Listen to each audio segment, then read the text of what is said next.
Bonjour, ravi de vous retrouver pour ce nouveau journal. Nous sommes le lundi à 21 septembre. Voici les titres. Certains élus vendéens inquiets de la baisse des dotations de l'État. Exemple dans le canton de Roche-Servière, les communes ont décidé de revoir certains projets. Faute de moyens, l'État a prévu un plan de 50 milliards d'euros d'économies ces 2 prochaines années pour rétablir les finances publiques. Casque rose sur la tête, 400 chefs d'entreprise ont défié samedi la morosité économique. C'était la 2e édition de la Meule Bleue. Cette course de mobilette a réuni au total près de 15 000 personnes sur le parcours de 60 km entre Chaland et Bouin. Et puis des élèves du collège Gaston Chessac de Pouzauges, sensibilisés à l'art contemporain au sein même de leur établissement. Il accueille, comme de nombreux bâtiments publics, une œuvre d'art, une obligation depuis une loi de 1951 et la création du 1% artistique. Un moyen d'éduquer les jeunes à la culture. Explication à la fin de cette édition. Près de 400 élus vendéens ont manifesté samedi place Napoléon à La Roche-sur-Yon. Un mouvement mené dans plusieurs dizaines de villes françaises pour dénoncer la baisse des dotations. L'État prévoit de réduire de 30% les fonds versés aux régions, départements et communes d'ici 2017. Cela représente un effort pour ces 2 prochaines années de près de 11 milliards d'euros, uniquement pour les communes et intercommunalités. Selon les élus, cela risque de mettre en difficulté certaines collectivités. Écoutez la présidente de l'association des maires de Vendée, Anne-Marie Coulon. La grande inquiétude, c'est évidemment la baisse des dotations sur le bloc communal, c'est-à-dire une baisse de nos investissements pour l'avenir et une baisse évidemment de nos services publics. Est-ce qu'aujourd'hui ou est-ce que demain, nous allons être obligés de baisser nos services publics pour la population? Est-ce que nous allons augmenter les tarifs? Est-ce que nous allons les supprimer? Autant d'inquiétudes, surtout sur le monde rural. Et une délégation d'élus a été reçue à la préfecture. Le préfet qui leur a rappelé que cette baisse des dotations était nécessaire pour le retour à l'équilibre des finances publiques et que les aides pour les communes vendéennes les plus fragiles, principalement rurales, étaient maintenues, voire renforcées. Alors pour se rendre compte exactement de ce que cette baisse des dotations implique au quotidien pour les élus, nous sommes allés voir le maire de Saint-Philbert-de-Bouenne, 3300 habitants. Cette commune du nord du département a été contrainte de revoir ses investissements. Elle fait aussi appel à la solidarité des autres maires et de la communauté de communes de Roche-Servière pour faire aboutir certains projets. Reportage Pierre Dalicieux. Derrière cette grille, 2 nouvelles classes verront bientôt le jour. Pour la commune, les travaux devenaient indispensables. Avec la réduction des dotations de l'État, ces travaux ont surtout été revus à la baisse. Ce préau, par exemple, déjà trop petit pour les 240 élèves que compte l'école, sera agrandi, mais beaucoup moins que prévu. Il va se prolonger au-dessus l'entrée de l'école qui va être redessinée. Et il aurait dû couvrir l'accès des sanitaires par l'extérieur pour les enfants. Donc il y a 57 mètres carrés qu'on ne pourra pas réaliser, essentiellement pour des contraintes budgétaires. La commune a dû sur 2014 et 2015 faire avec 50 000 € en moins. Des contraintes budgétaires qui freinent aussi les investissements pour le sport. Ce gymnase est aujourd'hui en surfréquentation. Les plannings de réservation sont pleins toute la semaine. La commune imaginait faire construire une extension sur ce terrain. Un terrain qui restera très certainement tel quel. Aujourd'hui, oui, ce qui est sûr, c'est que le projet sera intercommunal. Donc il n'est pas du tout certain qu'il sera ici, il sera là où les besoins seront les plus importants. Une situation que rencontrent les 8 maires de ce canton à la communauté de communes. En plus des 600 000 € de baisse des dotations, l'État demande à ce que soit pris en charge l'instruction de permis de construire ainsi que la mise en place de l'accessibilité des bâtiments publics.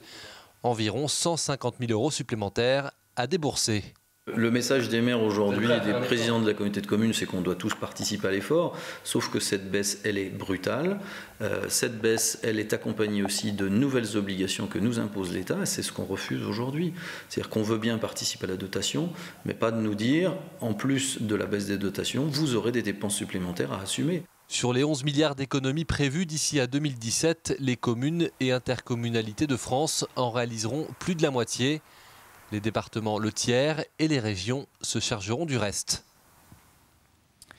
1200 emplois d'avenir ont été signés en Vendée ces 3 dernières années. Ces contrats permettent aux entreprises qui recrutent un jeune de moins de 25 ans sans diplôme d'obtenir une aide de l'État pendant 3 ans. C'est l'un des dispositifs lancés pour lutter contre le chômage des jeunes. Une priorité, a rappelé le préfet lors d'un déplacement à Cheffoy, où il a également détaillé d'autres mesures comme les contrats initiative emploi ou les contrats de génération.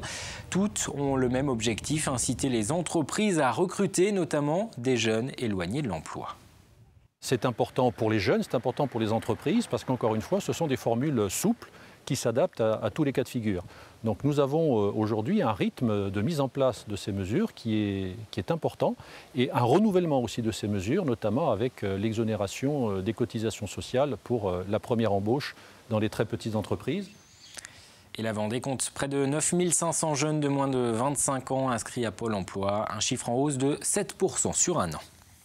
Oubliez le temps d'une journée cette question justement du chômage, la morosité économique. C'était l'objectif des organisateurs de la Meule Bleue. La 2e édition de cette course de mobilette avait lieu samedi entre Challans et Bouin. 400 chefs d'entreprise de tout le département ont enfourché leur meule bleue, casque rose sur la tête et cape bleue autour du cou. Derrière eux, plus de 3500 salariés et des milliers de spectateurs amassés le long des routes pour admirer ce cortège. Élodie Pépin. Cape bleue et casque rose sur la tête, 400 chefs d'entreprise s'élancent à mobilette depuis Challans. La 2e édition de la Meule Bleue commence, une course atypique pour un remède anti-crise. Ça permet aux personnes de se montrer sous un jour différent, qui n'est pas le jour professionnel. On se connaît dans une ambiance hyper conviviale et du coup on va se retrouver dans d'autres contextes et on a ce souvenir de cette journée mémorable. Et évidemment il n'y a plus de morosité dans tout ça. Ça crée une certaine cohésion au travers de toutes les entreprises et donc naturellement il y a des retombées économiques en tout cas qui sont étroitement liées. Sur le parcours de 60 km, le public a répondu présent. Les spectateurs encouragent les participants. Ils sont venus goûter à l'esprit Meule Bleue. C'est festif, ça met un peu d'animation positive. Ouais, c'est fou quoi. C'est du délire, c'est incroyable. On en profite, il y a une super bonne ambiance. C'est pas la première fois qu'on vient, mais c'est vraiment super à chaque fois quoi. La Meule Bleue 2015, c'est aussi un trajet représentatif de la Vendée, entre le pont de Noirmoutier et la traversée du Gois, pour une arrivée au port du Bec. Là-bas, une véritable fête foraine a été montée. 10 à 15 000 spectateurs sont venus faire la fête. Pour Philippe Mindron, le fondateur de la course, c'est le moment d'apprécier l'accomplissement de tout un travail. C'est un succès énorme. C'est au-delà de tout ce qu'on avait pu espérer. C'est une grande chance pour nous. C'est un moment qui va rester historique, forcément, pour le Grand Prix de la Meule Bleue, pour nous, mais aussi pour les gens du port de Bouin, du port du Bec, pardon, parce qu'ils ne sont pas prêts de revoir une histoire pareille. Et les organisateurs ne comptent pas s'arrêter en si bon chemin. L'année prochaine, ils espèrent réunir 1000 chefs d'entreprise et pourquoi pas exporter le concept vendéen sur les Champs-Élysées. Et TV Vendée reviendra sur ce Grand Prix de la Meule Bleue avec la diffusion d'un documentaire tourné lors de cette 2e édition. Ce sera à vendredi à 18h10. Et puis à noter qu'avant le début de la course, un accident de la route a fait 2 blessés, dont un grave parmi les participants. Au niveau d'un rond-point de Challans, la porte coulissante d'un véhicule de la caravane publicitaire s'est ouverte. 2 des occupants ont été éjectés. L'un d'eux, blessé à la tête, a été transporté au centre hospitalier de Nantes. Vous avez peut-être profité des journées du patrimoine ce week-end pour franchir la porte de quelques lieux culturels du département. Mais l'art s'invite parfois là où on ne l'attend pas, notamment dans les collèges et les lycées. Depuis 1951, la loi prévoit que pour chaque construction ou rénovation de bâtiments publics, 1% du montant des travaux soit investi dans la création ou l'acquisition d'une œuvre d'art contemporain. C'est ce qu'on appelle le 1% artistique, une manière de faire connaître les artistes en dehors des lieux d'exposition, mais aussi de sensibiliser les jeunes des établissements scolaires à la culture pendant toute une année scolaire. Exemple au collège Gaston Chessac de Pouzauges, Apolline Laurent. Les collégiens passent devant tous les jours sans y faire attention. Pourtant, elle est là depuis 42 ans, mais elle s'est tellement intégrée au paysage du collège qu'elle a fini par être oubliée. C'est un peu comme pour le collège qui solidifie le collège, mais c'est tout. C'est juste que c'est une structure comme ça. J'ai jamais pensé que c'était une œuvre d'art. Et oui, car la grande structure en fer à l'entrée de la cour est bien une œuvre d'art. Créée en 1973 par Yves Milcan, elle a été financée grâce à la loi du 1% artistique. Et pour rappeler son histoire, le professeur d'art plastique du collège a mis en place une classe de projet avec sa collègue de sciences physiques. Au départ, tous n'avaient pas conscience de l'existence de cette sculpture, y compris même certains collègues. Et maintenant, c'est intéressant de remarquer que, voilà, elle existe à nouveau, cette sculpture. À raison d'1h30 par semaine, les élèves de 5e étudient l'œuvre sous toutes ses coutures. Ils tentent d'estimer son poids, sa taille, sa composition, mais surtout s'intéressent à son état. Vous avez remarqué qu'elle était dans un état parfois un peu délabré, qu'il y avait de la rouille, etc. Une démarche pédagogique qui porte ses fruits puisqu'elle inclut directement les élèves au cœur du projet. On part vraiment de leur impression, de leur ressenti, de leurs idées. Alors ils ont un petit peu de mal à les exprimer, mais finalement, quand toute la démarche est liée à ce qu'eux pensent. Il n'y a pas de cours prédéfini. Cela fait plusieurs semaines que les élèves travaillent autour de l'œuvre et leur regard commence déjà à changer. Maintenant que je sais comment elle s'appelle, je le vois mieux, je la regarde plus. L'étude de l'œuvre se poursuivra tout au long de l'année. Les élèves ont également réalisé une exposition photo et quelques créations. Parlons sport à présent avec d'abord l'inauguration d'un nouveau dojo à Verré. L'équipement va bénéficier au judo club de la commune qui compte 45 licenciés.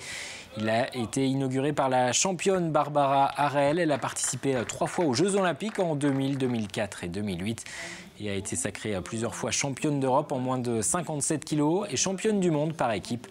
Barbara Harel, heureuse d'avoir été associée à ce nouveau dojo. C'est vrai que lorsqu'on commence le judo, on ne pense pas à tout ce qui arrive après et ça concrétise ma carrière. C'est vraiment un énorme cadeau qu'on me fait en me demandant d'être marraine de ce dojo. Donc c'est avec une grande émotion et évidemment énormément de plaisir que j'ai accepté.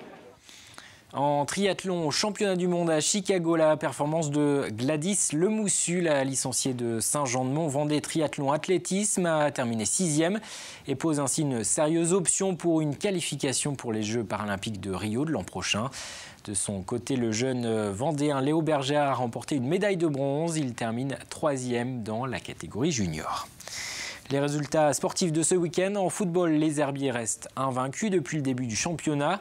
Luçon a été battu. Il y avait également un derby en hockey sur glace entre La Roche-sur-Yon et Nantes, mais également du billard. Et le rallye de la vie, on voit tout ça en images. Résumé signé Anthony Jamin.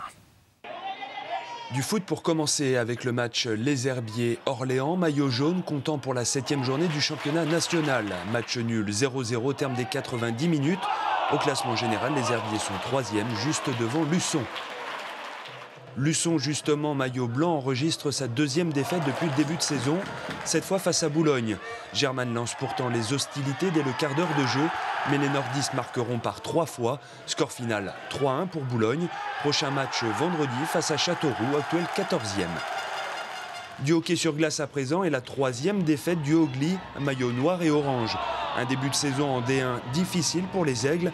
Après Mulhouse et Nice, ils s'inclinent 3-2 face aux Corsaires de Nantes. Course automobile avec le 13e rallye de la vie tout au long du week-end au Poiré-sur-Vie. 2 spéciales au programme, l'une de 18 km 400, l'autre de 21 km 300. 81 partants, des spectateurs venus très nombreux assister au spectacle. Victoire de Paulo Texera et Serge Ribeiro sur Mitsubishi Lancer Evolution 9. J'ai bien roulé, je pense, et la preuve, j'ai gagné. Donc voilà, c'est franchement une belle victoire.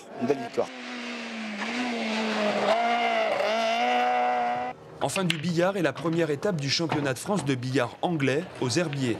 Les 400 meilleurs joueurs et joueuses français ont fait le déplacement pour ce tournoi de Black Ball. Christophe Lambert, numéro 1 français, était présent, tout comme Sabrina Brunet, double championne du monde et plusieurs fois championne d'Europe. Un tournoi résolument tourné vers le très haut niveau. Et vous retrouverez l'ensemble des résultats sportifs de ce week-end dans 85 chronos. Aurélien Huard a délocalisé cette semaine le plateau de l'émission au stade Massabielle sur le terrain des footballeurs des Herbiers. Comme chaque lundi, on jette un coup d'œil à l'agenda. Parmi les rendez-vous de cette semaine, jeudi, la rentrée du conseil départemental. Les élus se réunissent en session dans le sud Vendée à Nieul-sur-le-Tise. Il sera notamment question d'un soutien aux agriculteurs. On connaîtra également les chiffres du chômage du mois d'août. La Vendée a enregistré en juin et en juillet une baisse du nombre de demandeurs d'emploi. Le département va-t-il connaître un 3e mois consécutif de baisse? Réponse vers 18h donc jeudi. Et puis samedi, l'anniversaire d'un appel, celui de Coluche, c'était il y a 30 ans. Le 26 septembre 1985, l'humoriste lançait à la radio l'idée d'une cantine gratuite pour les gens qui ont faim. Un mois plus tard naîtront les Restos du Cœur. Aujourd'hui, l'association distribue 130 millions de repas chaque année. Elle aide en Vendée 8600 personnes. Un mot de la météo. Demain, mardi, le ciel se partagera entre nuages et éclaircies. Quelques ondées possibles. Les températures sont en baisse. 11 à 14 le matin, pas plus de 17 au meilleur de la journée. Le détail des prévisions, c'est dans un instant avec Armel Pavageau. Et pour refermer ce journal, quelques images de Saint-Jean-de-Mont. La 14e édition de Cavale Océane se déroulait ce week-end. Pendant 2 jours, au rythme des marées, près de 500 cavaliers et leurs chevaux ont foulé le sable de la plage pour des spectacles et des épreuves de saut d'obstacles. On se quitte sur ces images, vous donne rendez-vous demain.